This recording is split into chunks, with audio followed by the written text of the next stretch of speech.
Good afternoon. Welcome to the White House. Thanks for coming to your daily briefing. Before I get started, I just wanted to mention that I saw a report this morning that caught my attention for a couple of reasons. Throughout this payroll tax cut debate and through the debate over the American Jobs Act, one of the consistent points that Republicans have made, in fact, their number one talking point about why they refuse to go along with asking millionaires and billionaires, the wealthiest Americans, to pay a little bit more in order to put Americans back to work, get a tax cut for 160 million working Americans, is because they don't want to hurt job creators. That's their phrase. It's what they go to every time they're asked about it. And it's what you all write in your stories when you say the President and Democrats support this surtax or this way of paying for job-creating measures or tax cuts. Republicans say no because it'll hurt small business. Well, one news organization decided to ask the leadership offices of the Republicans on the Hill whether or not, or just to give them an example of the small businesses that would be affected. And for 3 days, they got nothing. And there's a reason for that.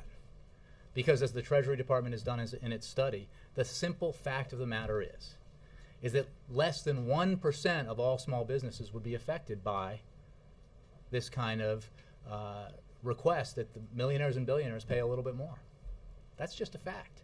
So next time you write a story or produce a spot that cites that opposition, I think a second sentence might be worth adding, which is that it's bogus.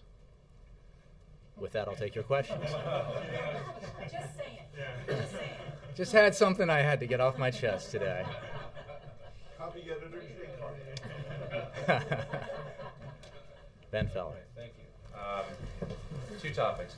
On the National Labor Relations Board decision on Boeing to drop that case, wondering if the President's fingerprints are on that at all. In any way, did he directly or indirectly influence that decision?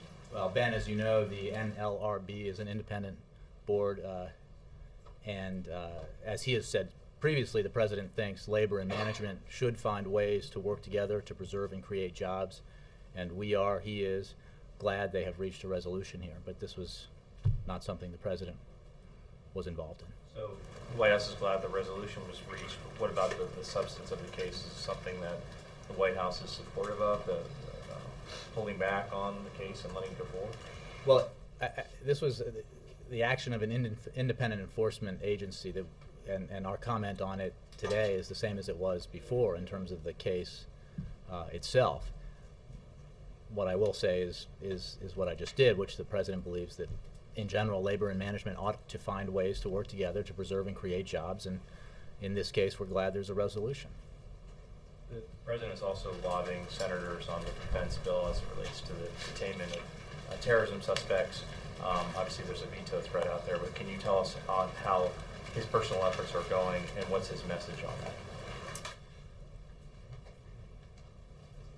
With regard to the defense authorization bill, our position is the same as it has been. We're continuing to discuss this with members of Congress, but our position has not changed. I mean, it's very important that our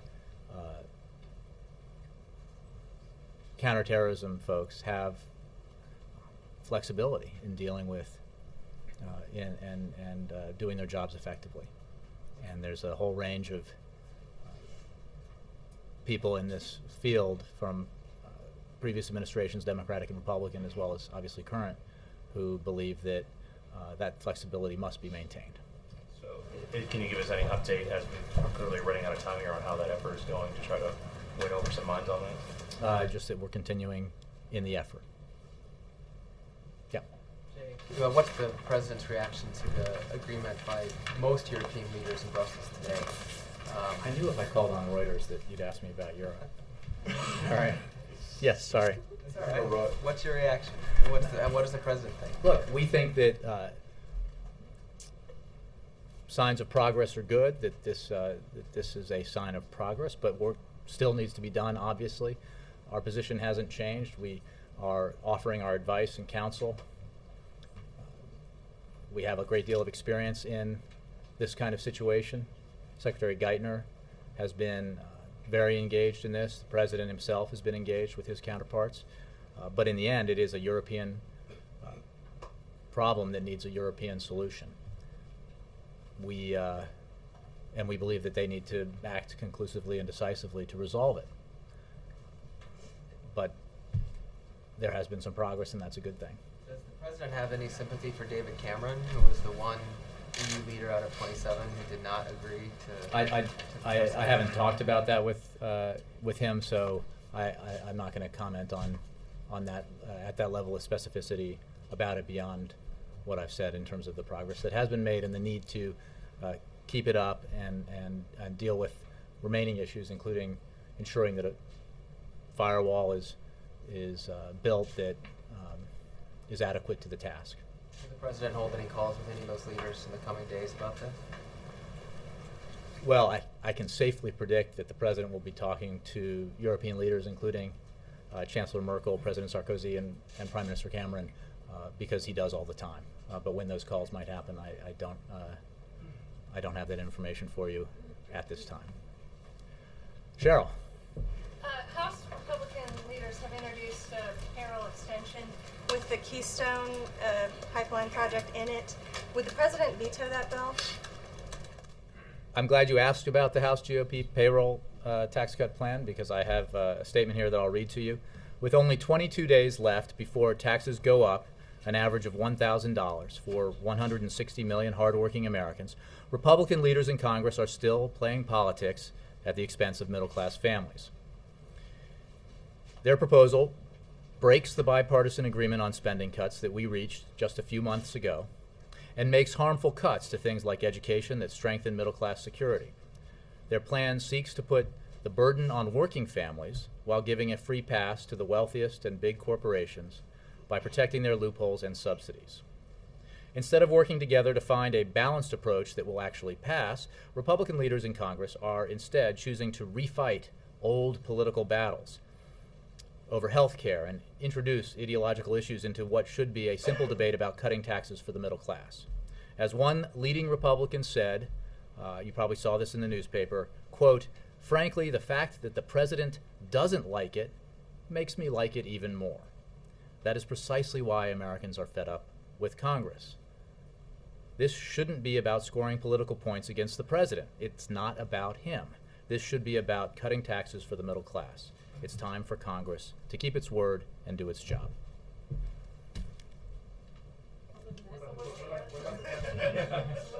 Well, well, and there are pieces of it, as I understand it, which fairly recently put forward proposal that are things that we have supported in the past, but the proposal in its entirety is objectionable for the reasons I just explained. I mean, it's what people hate about Congress. They're like, oh, you know, they work all summer, they get to this deal, everybody says, fine, we got a deal, it's a compromise. It wasn't entirely what we should have gotten or could have gotten. It wasn't the grand bargain, but Budget Control Act, sign it into law. And ever since, all we've heard from some folks in Congress is, gee, we ought to break that agreement. We didn't mean it. Let's go back on our word. And no wonder people give Congress 10% approval ratings, right? So that's a problem. And asking the middle-class Americans who need assistance with education or who benefit from key investments to bear the burden of this deal is punishing the people you're trying to help with the middle-class tax cut to begin with.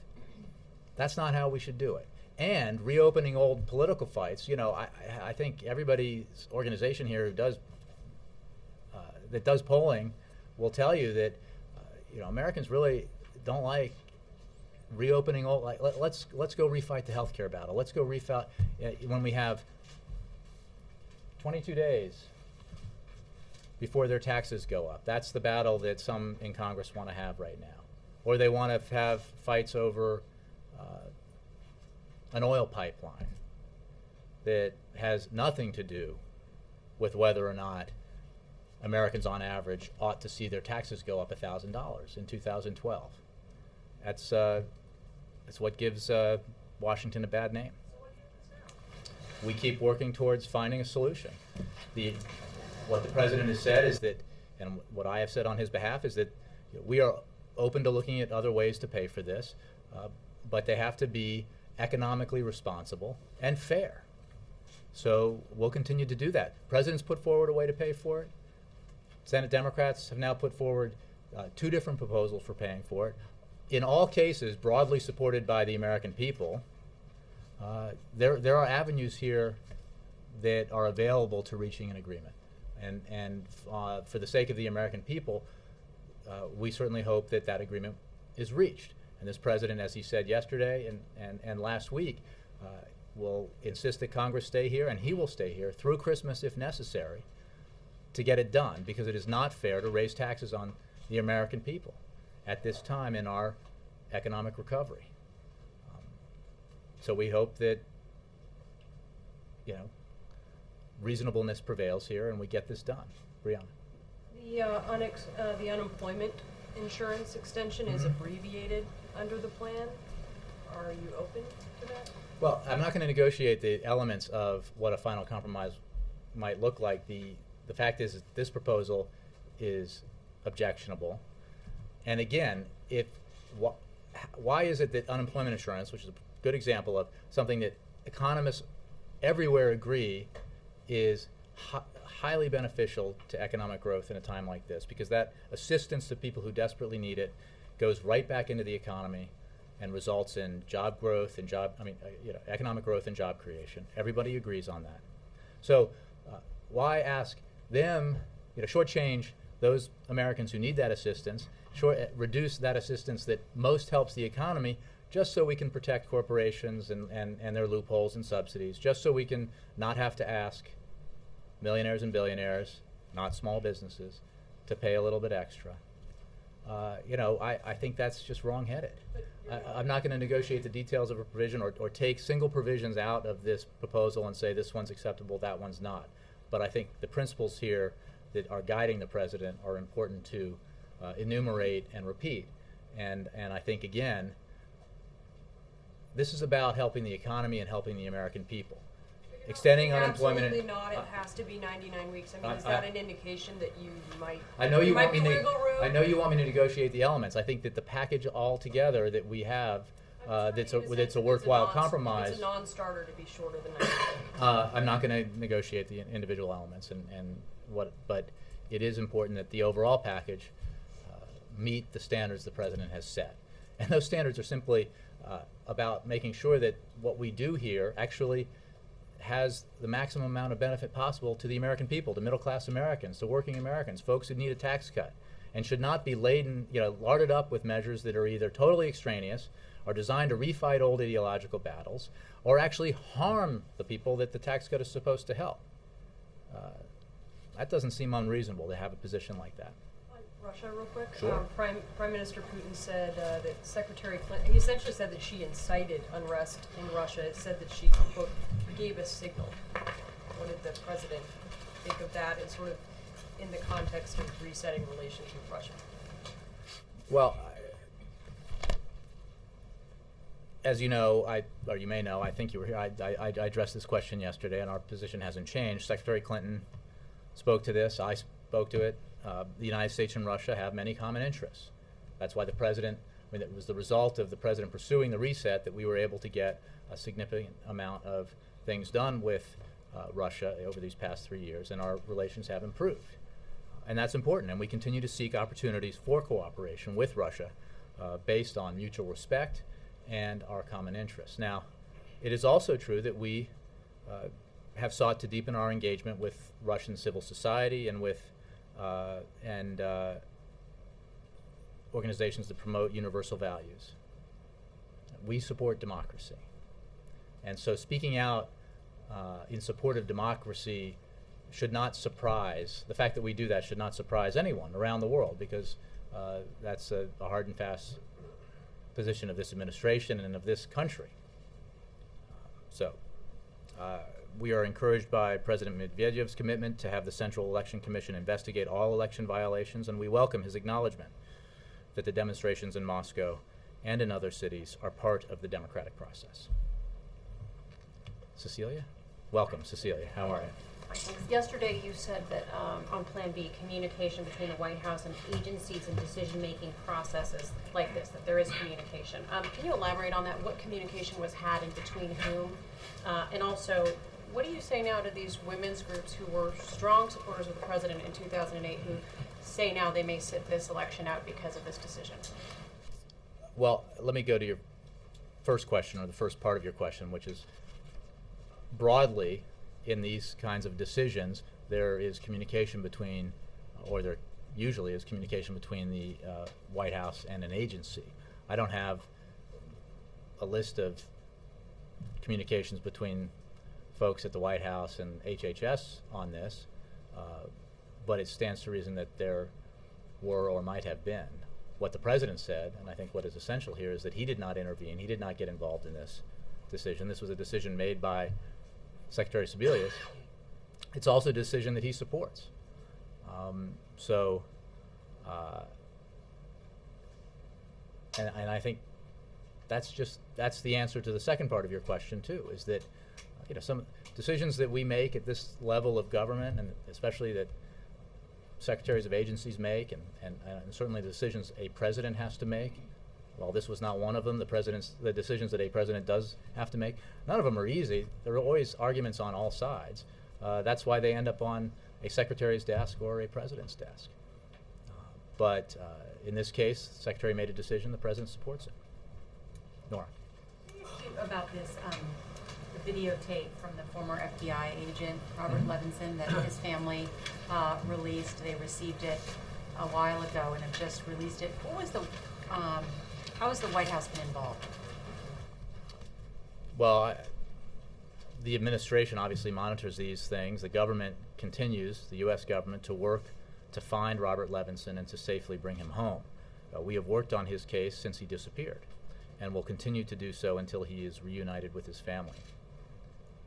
As you probably recall, Secretary Clinton said in March of this year that we have received indications that Mr. Levinson is being held in Southwest Asia. And anyone with information that might lead to Mr. Levinson's safe return should contact the FBI or his family, which has a website at www.helpboblevinson.com. But this is an ongoing investigation, and that's really all I can say about it. As long as you come back to me, I'll let it follow, okay? Okay, you wanted to follow? There are two other American hostages, too. Is the U.S. now negotiating with terrorists, with hostage takers? What kind of work? I'm not sure what the basis of that question is, but I don't have anything beyond what I said on Bob Levinson. Yeah. Cuba and the one in Pakistan. We put out a statement, and I addressed the questions about Mr. Gross. And again, with Mr. Levinson, that's all I can say. Can I return to that payroll tax cut extension? You mentioned we're looking at ways to pay for it. So the president, I know we've gone over this before, but the president would be willing to sign an extension that does not include a tax increase on millionaires, correct? Well, again, I'm not going to negotiate either ors or what provisions have to be in or what have to be out. There are some principles here that need to be observed. One is, it makes no sense to pass into law a payroll tax cut for working and middle-class Americans and have it paid for in a way that hurts working and middle-class Americans. That's just bad policy, and the president would not support that. Principles at stake, and I'm just curious now. I mean, the president was willing to sign a 2-year extension of the Bush tax cuts, which benefit the wealthiest Americans. You're now you continue to push the door open and wider open to allowing a pay-for that does not include taxing millionaires. If the president's willing to give up on that, what principle are you holding fast and firm on? Give up on what? Here's the thing. It bears remembering that last year,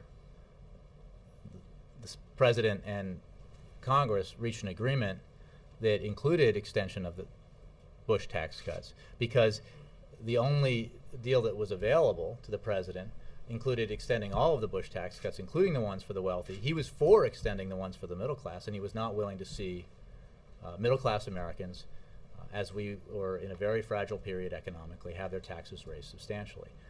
That's a principle he's applying in this case too to not wanting 160 million Americans to see their taxes go up by, on average, $1,000 next year. But the president is making a big show of his principles. I mean, he gave a big speech, as you well know, about about fairness, asking the wealthier to pay more. What actions has he taken that show that he is standing on that principle? If he's going to sign a payroll tax cut extension, that the Republicans will not include increasing taxes on millionaires. First of all, you're projecting into the future something that I have not said. All I have said is I'm not going to negotiate the particulars of a potential agreement, except to say that to make clear that the proposal that the House Republicans put forward is objectionable, not acceptable for a variety of reasons, including that it violates the very budget agreement that we reached in August rather, which, by the way, brings us down to the lowest level of non-defense discretionary spending since Eisenhower was president. Substantial discretionary spending cuts. And that he's not going to accept a deal that puts the onus on the very middle class and working Americans who were trying to help with this tax cut, and only would do that because Republicans refuse to ask corporations to give up their subsidies or their loopholes, or the wealthiest to pay a little bit extra. So these are very important principles. They go right to the heart of why we are even talking about cutting taxes for middle-class Americans. Why doesn't the president issue a veto threat that he will not sign a payroll tax cut extension that does not include a tax hike on I understand that you want to maybe get this wrapped up quickly so we can all go on vacation, or that there are a lot of unknowns here in terms of how this endgame will play out. The president's enunciated his principles very clearly. He's made clear what he will not sign and what he will reject. Senator Reid has made clear that this thing has no chance of getting through the Senate. It's very important that the Congress get down to serious business to ensure that they don't go home having to explain why they just raised everybody's taxes. So the president's going to adhere to his principles and ensure that this gets done. And then on the small businesses, the 1% of small businesses that would be affected by the increased tax on millionaires, would the president then be willing to support Senator Claire McCaskill's provision that would exempt that 1% of small businesses who would be taxed additionally? Well, I think, again, rather than me negotiate individual elements of a compromise that does not at this point exist, I would go back to what I said about how thin a reed that is as a reason to oppose what the American people broadly support. And the irony of the 1% of the less than 1% of small businesses who might be affected by asking millionaires and billionaires to pay a little bit more is that's including a broad definition of small businesses, which means law partnerships or hedge fund managers or things like that who file business income as personal income. So these are not mom and pop businesses we're talking about. On Main Street, Law firms that are filing as subchapter S's? partnerships, or subchapter something, yes. I didn't take the accounting class, but Victoria. When the president said yesterday, kind of dismissively, ask Osama bin Laden and the 22 of 30 Al-Qaeda leaders who I've taken off the playing field in response to a question, was that game on? Was that the beginning of the campaign? He was answering a question about a charge that he had somehow acted as an appeaser in the conduct of his foreign policy, and I think it was an appropriate response. And let us know if you get an answer from those gentlemen. Bill. Jay, I wasn't here yesterday, so I'm sorry if you covered this, but as Commander-in-Chief, has the President issued any directive to deal with the situation at Dover Air Force Base? I'll have to take that question, not that I'm aware of. You know what I'm talking about, the remains The Air Force, incinerated? yes. I know that I've seen the news reports. I haven't discussed it with him. I don't know that the White House is taking action. I certainly think Department of Defense is probably taking questions on this matter. Toshi? On European situation, European leaders expressed their intention to contribute, lend 200 billion euro or $270 billion to the IMF. is the United States open to similar kind of contribution to the IMF beyond the giving advice or beyond the current commitment, which was agreed on last Our year? position hasn't changed, which is that IMF has substantial resources, and that American taxpayers are not going to have to make any more commitments to the IMF. Kent, yeah, sorry, Kent, and then Wendell. Jay, on China, Congressman Frank Wolf and Chris Smith have written to the president asking him or urging him to make a public statement pressing for the immediate release of Liu Xiaobao and for the Chinese government to release his wife from house arrest and stop harassing her. Will the president make such a statement? I'll have to take that question. I haven't. That's new. I have not seen that report. Wendell and then Chris. A couple of questions. First of all, the president's made clear he didn't like the idea of attaching the Keystone XL pipeline to the payroll tax cut. So I'm interested to know why you won't just issue a veto threat on that. The president said, I think the president's language was pretty clear about what he would accept and what he would reject. And this just goes right back to adding extraneous ideological elements. Can we just take that as a veto threat then? I personally don't issue veto threats. I don't have a statement of administration of policy, but I would point you to the president's words. And I would make the broader point here is, why do Republicans think they're doing President Obama a favor by going along with a payroll tax cut? Why do they think it is the right move for their constituents to try to exact a political price by adding extraneous things to what should be a very simple matter? Do you want Americans' taxes to go up next year, or would you like to reduce them? They used to be for tax cuts. Ohio Representative Jim Jordan says, frankly, the fact that the president doesn't like it makes me like it even more, which suggests that maybe President Obama should come out and say, I'm against investment in education. I'm against investment in infrastructure. I'm not for the payroll tax cut, because then maybe Republicans would support those things. We'll have fun with it. On U.S.-Russia relations, you and Andre discussed yesterday aid that Putin calls meddling in his country's internal affairs, aid for democratic elections. What does our $9 million buy us? You know, I haven't examined the particular programs here. I know that broadly the United States, through the State Department, supports efforts to help democratic organizations and democracy around the world, as we should, as administrations of both parties have. And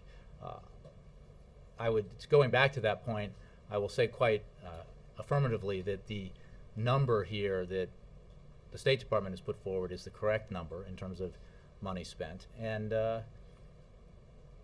again, no one should be surprised that we speak out for and work for democracy around the world. We think it's the right thing. We think that providing aid to opposition groups. Again, I would refer you to the State Department for the specifics of the programs here. All we're about here, and this, I mean, look at the Middle East, look at other parts of the world, is support for democracy and holding those who participate in the democratic process around the world to standards of action as opposed to rhetoric, which is that they have to support the democratic process, renounce violence, vow to protect minority rights, and then participate in elections because we believe that democracy is a good thing. Kristen. Thanks, Jerry. Going back to China for a moment, some financial analysts have said that there are fresh signs that China might halt the appreciation of its currency.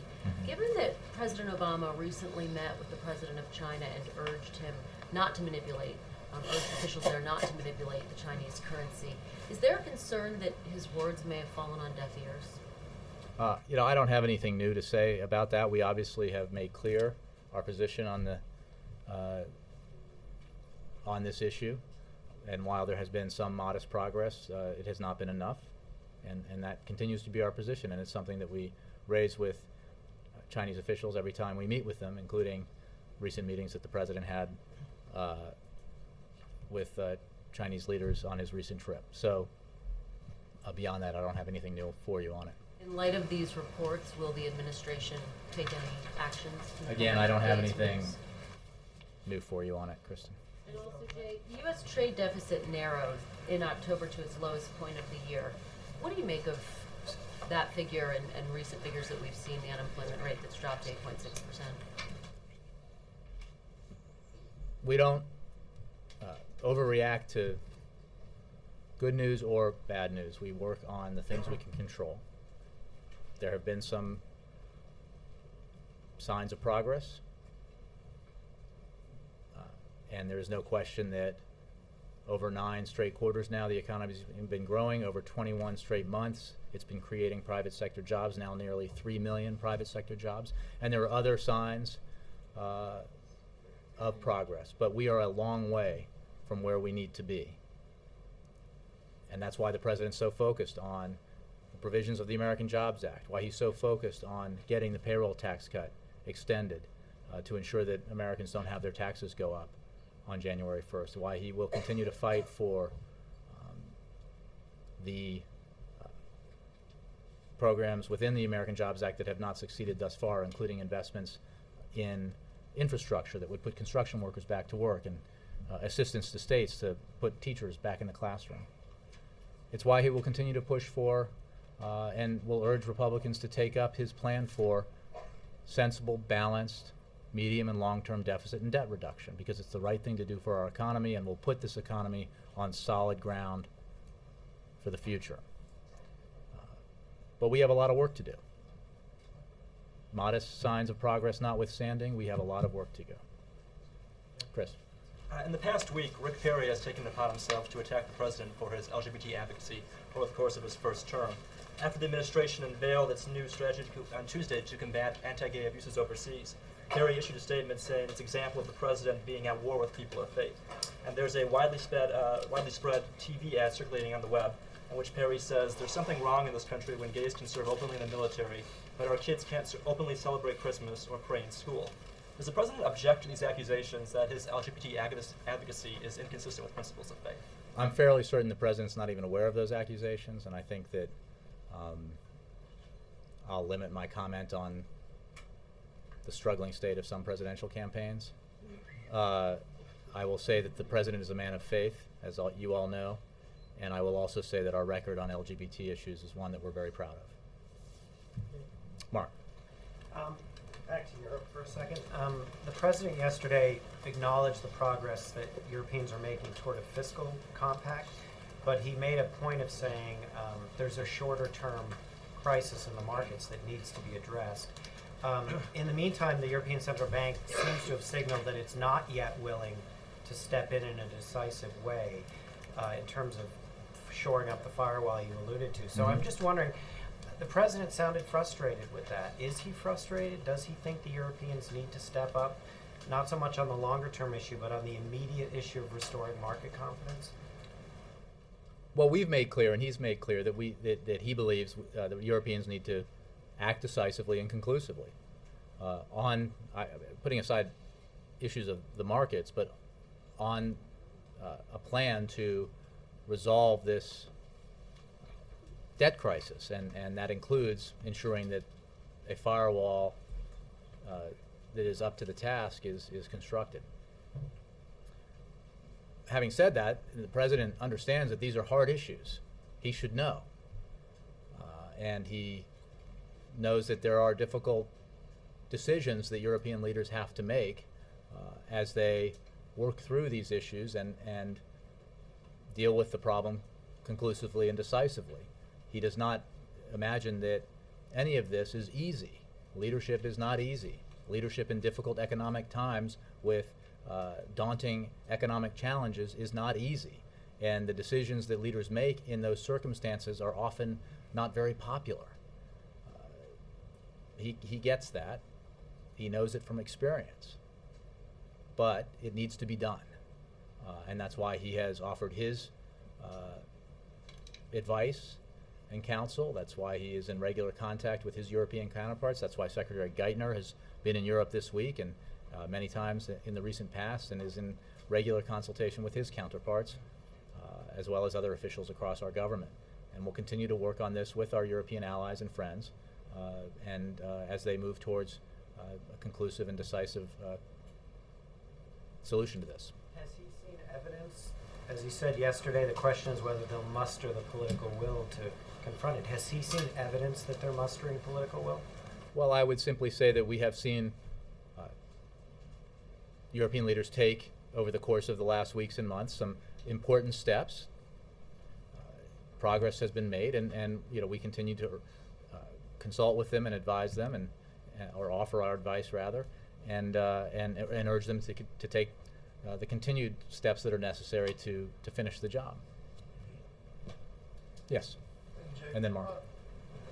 If you can clear something up from last week, when you talk about the Defense Authorization Act, you keep pointing to the November 17th, I believe, Statement of Administration Policy, but neither that nor the Feinstein Compromise Amendment that allowed it to pass the Senate answers a fundamental constitutional question, which is, does the President believe or think that the military or the Commander-in-Chief should have the authority to be able to imprison U.S. citizens arrested on American soil for an indefinite period of time without trial?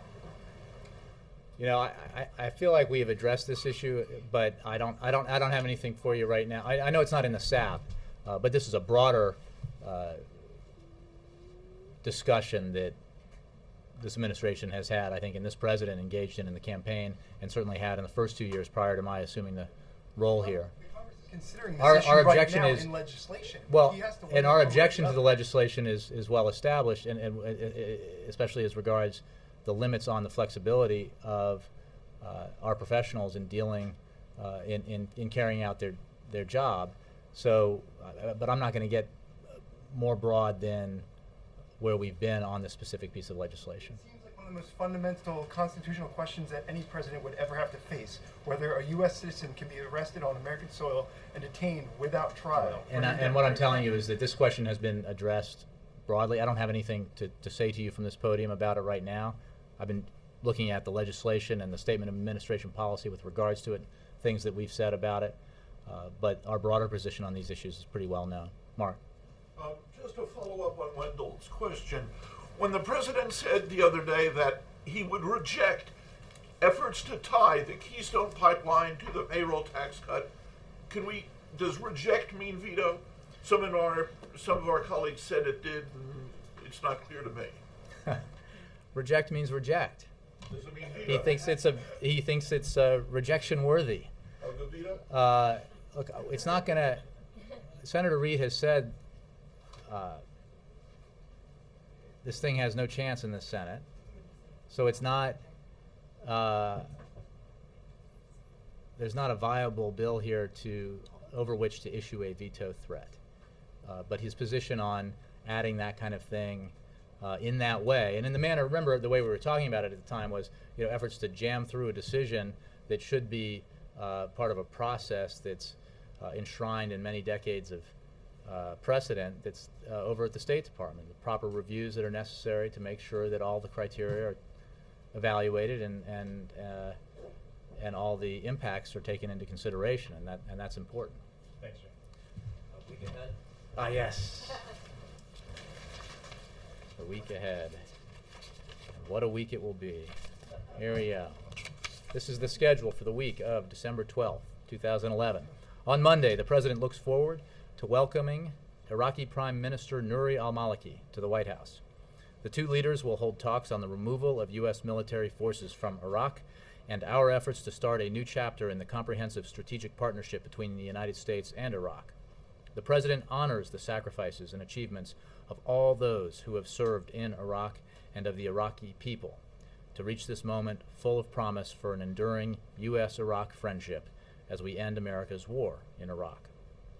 On Tuesday, the President will conduct interviews with local television anchors from across the country about the end of the war in Iraq and the importance of ensuring that taxes do not go up on middle-class families next year. On Wednesday, the President and the First Lady will travel to Fort Bragg, North Carolina, where they will deliver remarks to troops. Both of them?